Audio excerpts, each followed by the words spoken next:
Day 17. The Pacific War has been raging for 2 weeks and 4 days. 4 American carrier strike groups are deployed. 3 are combat effective. 1 is limping back to Pearl Harbor with catastrophic damage. Chinese losses exceed 30,000 troops. American casualties top 12,000. Taiwan is occupied but burning. Japanese cities face daily missile attacks. South Korea closed its borders. Australia committed forces. India opened second front. Russia supplies both sides, depending on payment. The global economy contracted 6% in 2 weeks. Oil hit $156 per barrel. Stock markets crashed worldwide. And nobody has figured out how to stop the war without losing. This is not the beginning. This is not the middle. This is the breaking point. The moment when rational calculation gives way to desperate gambles. When leaders face choices between catastrophic defeat and unthinkable escalation.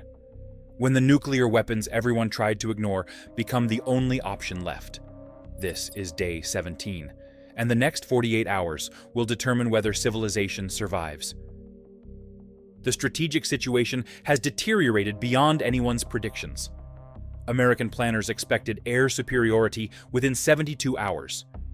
Day 17 shows contested airspace, where both sides lose aircraft daily. Naval dominance was supposed to be certain.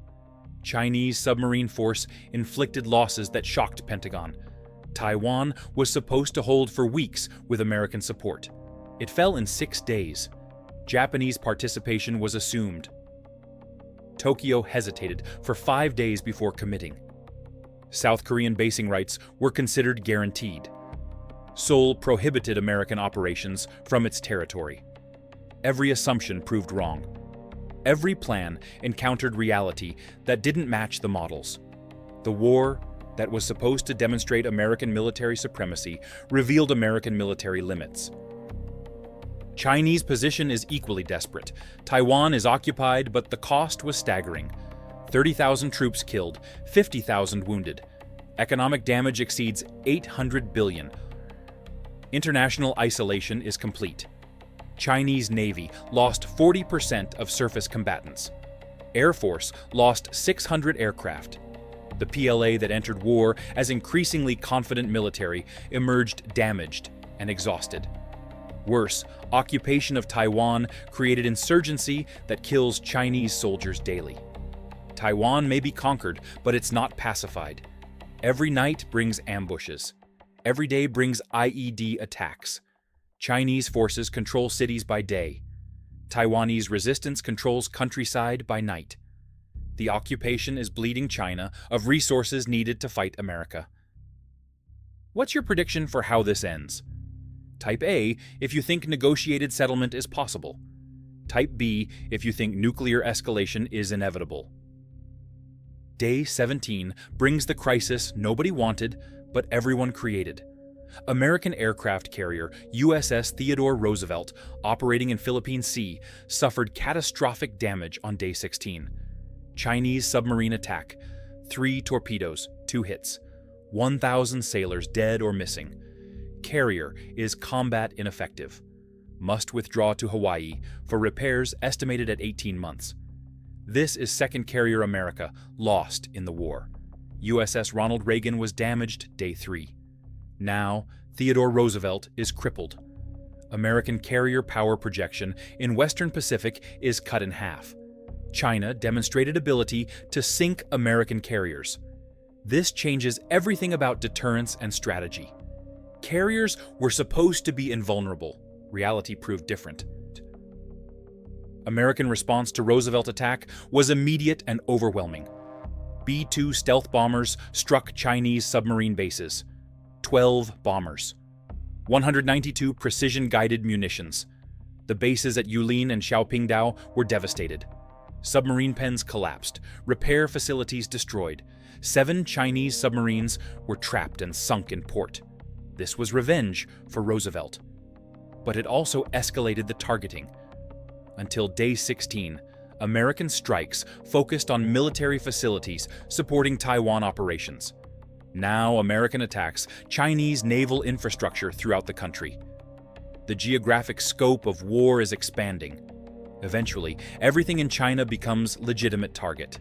That's when civilian casualties mount uncontrollably. Chinese retaliation on Day 17 targeted Guam again. Previous attacks on Day 3 damaged Andersen Air Force Base. Day 17 attack aimed to destroy it completely. 60 DF-26 intermediate-range ballistic missiles launched simultaneously. American THAAD missile defense engaged. 20 missiles intercepted. 40 got through. Andersen Air Force Base ceased to exist as operational facility. Runways obliterated. Hangars collapsed. Fuel storage burning. 32 aircraft destroyed on ground. 114 personnel killed. This was largest single attack on American territory since Pearl Harbor. Guam is American soil, 3,000 miles from Chinese coast. China just demonstrated ability to strike American homeland with conventional weapons. The strategic implications are staggering. If you're enjoying this deep dive into modern warfare, take a moment to hit that subscribe button. Japanese participation reached new level on Day 17. Until now, Japanese self-defense forces conducted defensive operations only, protecting Japanese territory, intercepting Chinese aircraft near Japanese airspace, hunting Chinese submarines in Japanese waters. Day 17 changed everything. Chinese missile attack on Tokyo killed 47 civilians. Residential neighborhood destroyed. School hit. Children died. Japanese public opinion transformed overnight. Polls showed 81% support for offensive operations against China. Prime Minister authorized Japanese strikes on Chinese military targets. This was first offensive Japanese military operation since 1945. Japanese F-35 fighters bombed Chinese radar installation on Hainan Island. Japanese destroyers shelled Chinese positions on artificial islands in South China Sea. Japan was now full combatant, not just defensive partner. Chinese military faced fighting two technologically advanced militaries simultaneously. South Korea's refusal to allow American base usage created massive strategic problem. American aircraft operating from Japanese bases required aerial refueling to reach combat zones. Every mission took twice as long. Every sortie required tanker support. Korean bases are 400 miles closer to Taiwan than Japanese bases. That 400 miles means difference between effective combat operations and logistically challenged operations. American diplomats spent Day 17 pleading with Seoul to reconsider. South Korean government faced impossible choice. Support America and face Chinese missile attacks. Stay neutral and risk losing American security guarantee. President Yoon delayed decision, claiming need for National Assembly approval. The delay helped China more than any active support could have. American war effort was crippled by allies' refusal to help. Don't miss what comes next. Make sure you're subscribed so you never miss an analysis like this. Australian forces suffered first major casualties on Day 17. Australian frigate HMAS Parramatta was conducting anti-submarine operations in South China Sea. Chinese submarine fired torpedo at 0430 hours. Direct hit, ship broke apart and sank in 4 minutes. 163 Australian sailors died. Only 17 survivors. This was worst Australian naval loss since World War II. Australian public reaction was shock, followed by determination. Prime Minister announced increased force deployment, additional submarines, more fighter aircraft. Australian commitment was strengthening, not wavering. This distinguished Australia from South Korea. When war came, Australia honored its commitments despite costs. Korea retreated. That difference mattered enormously to American strategic planners trying to maintain alliance cohesion under fire. Indian operations on Chinese western border continued expanding. Indian Army controlled 2,000 square kilometers of disputed territory by Day 17. Chinese forces were pulled from Taiwan reinforcement to defend the border. This was exactly what American planners hoped for when they coordinated with New Delhi. Every Chinese soldier defending against India was soldier not fighting in Pacific. But Indian offensive created its own risks. If China faced catastrophic defeat on multiple fronts, desperate measures became more likely. Cornered powers do irrational things. India was winning its border war. That victory might trigger Chinese nuclear response elsewhere. Strategic success could create strategic disaster. The submarine war reached critical intensity on day 17. American attack submarines hunted Chinese ballistic missile submarines. If nuclear war started, orders would go to Chinese SSBNs carrying JL-3 submarine-launched ballistic missiles. Destroying those submarines before they could launch was highest priority. American intelligence tracked 5 Chinese SSBNs, but China operated 8 total. 3 were unaccounted for. Those 3 submarines carried 36 nuclear-tipped missiles with over 100 warheads. American submarines searched desperately. Chinese Navy protected their SSBNs desperately. The underwater hunt and hide became most important military operation of the war. Find the submarines or face nuclear strike with no warning. What would you have done if you were president at this moment? Comment your answer below. Day 17 brought the meeting nobody wanted. National Security Council convened at 1400 hours Washington time. Topic was nuclear options. Military situation was deteriorating. Conventional victory was no longer achievable without unacceptable casualties. China controlled Taiwan. American carriers were crippled. Bases were devastated. Allies were wavering. Economic costs exceeded $2 trillion. Casualties topped 12,000 American dead. The war, America entered confidently, had become quagmire. President faced 3 options: accept defeat and negotiate withdrawal, continue conventional war, hoping for breakthrough that wasn't coming, or escalate to nuclear weapons. Every option was catastrophic. None guaranteed success. This was definition of strategic failure. But decision had to be made. Chinese leadership faced identical meeting same day. Politburo Standing Committee met for 7 hours. War was destroying China. Economic collapse was accelerating. 30,000 dead. International isolation complete. American strikes were devastating military infrastructure. Japanese offensive operations opened second front. Indian advances threatened Western territories. The victory in Taiwan looked increasingly Pyrrhic. China paid enormous price for occupied island that was burning with resistance. But backing down meant humiliation.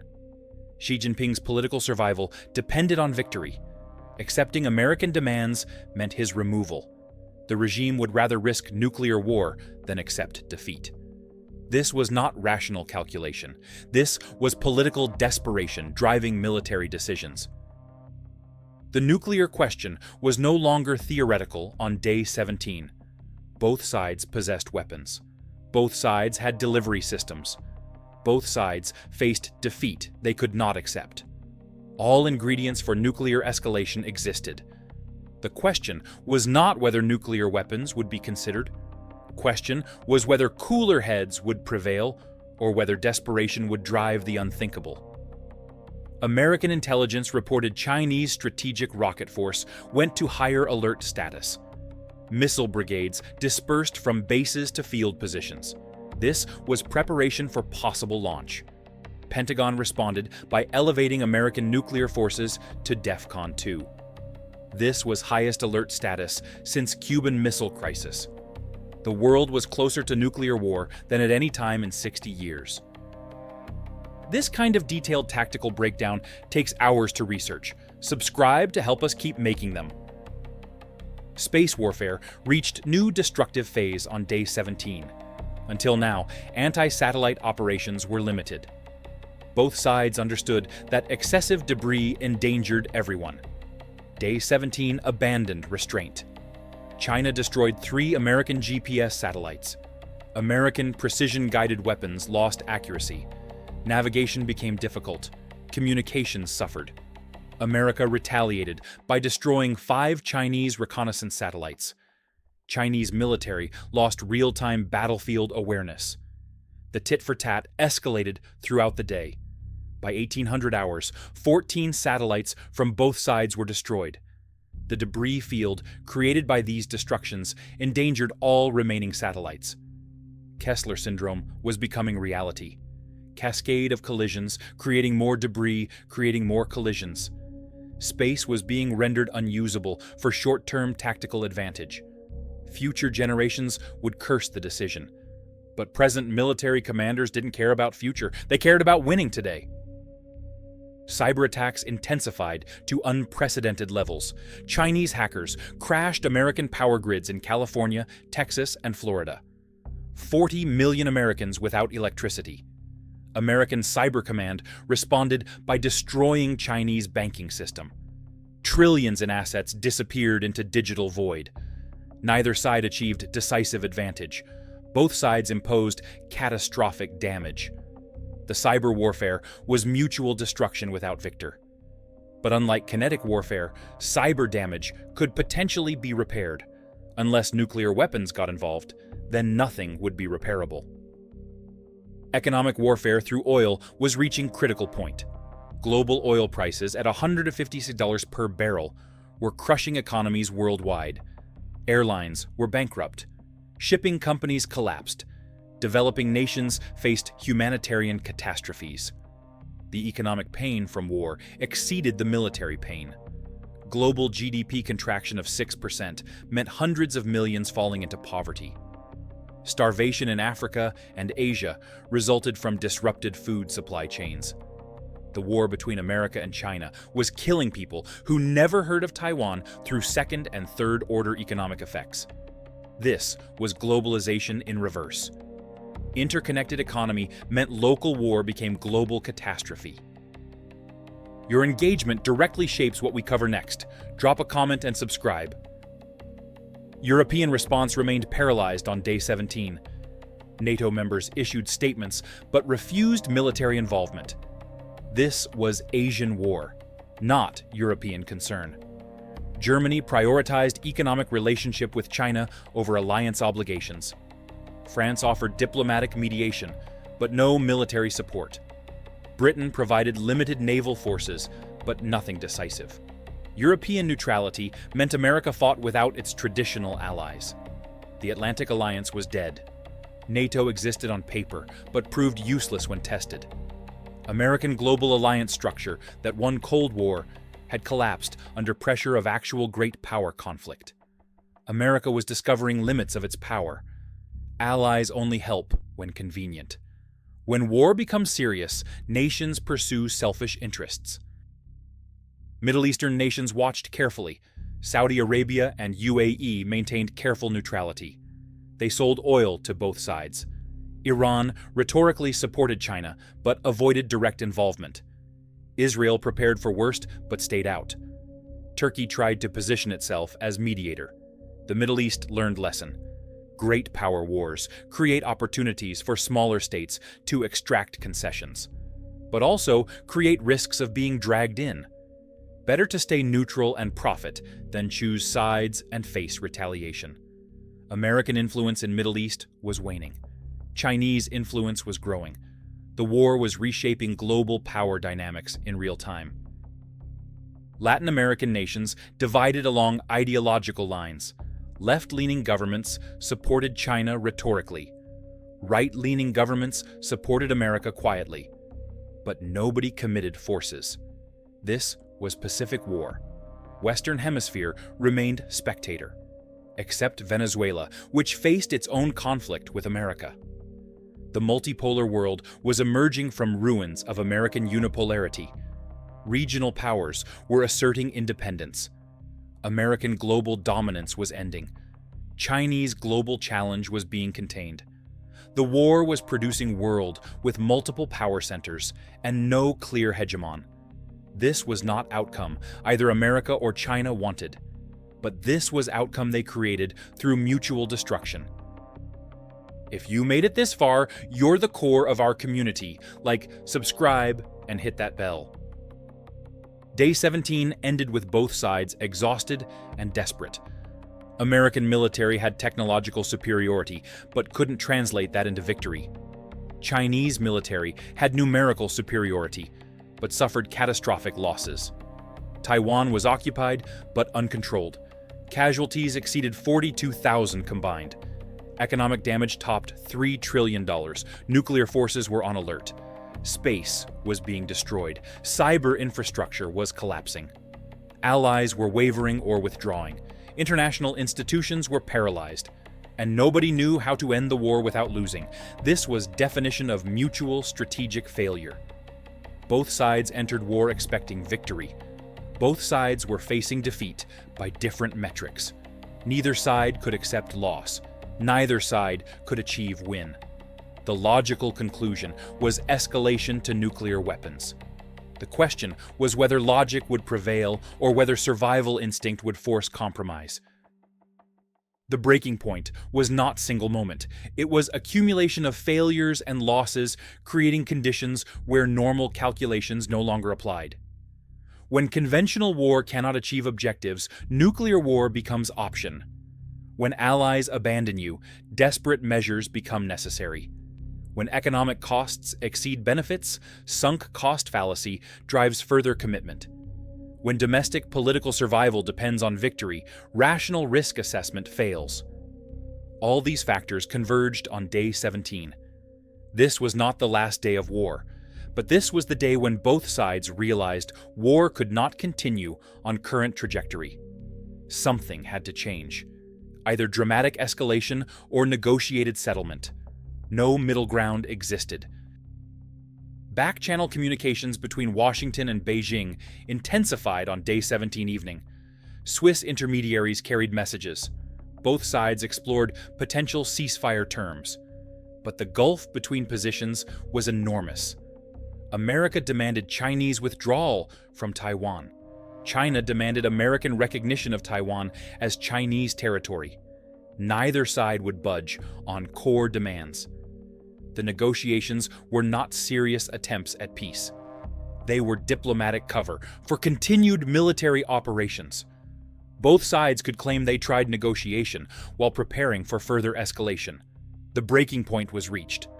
But breaking could mean breakthrough toward peace or breakdown toward nuclear war.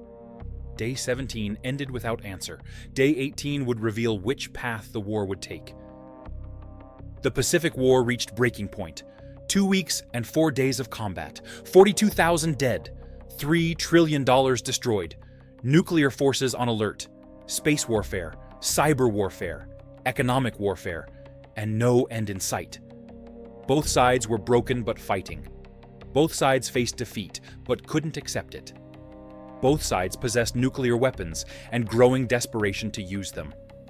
This was not how anyone planned war would go. But this was how war went. Plans fail when confronted with reality. Assumptions prove wrong when tested by combat. Allies disappoint when costs become real. Victory proves elusive when enemy refuses to surrender. All the lessons of military history were being relearned at catastrophic cost. The breaking point. Not the end, not the climax. The moment when trajectory becomes clear, even if destination remains uncertain. The war would either end through negotiation or escalate to nuclear exchange. No third option existed. Conventional conflict had reached its limits. Both militaries were exhausted. Both economies were collapsing. Both populations were suffering.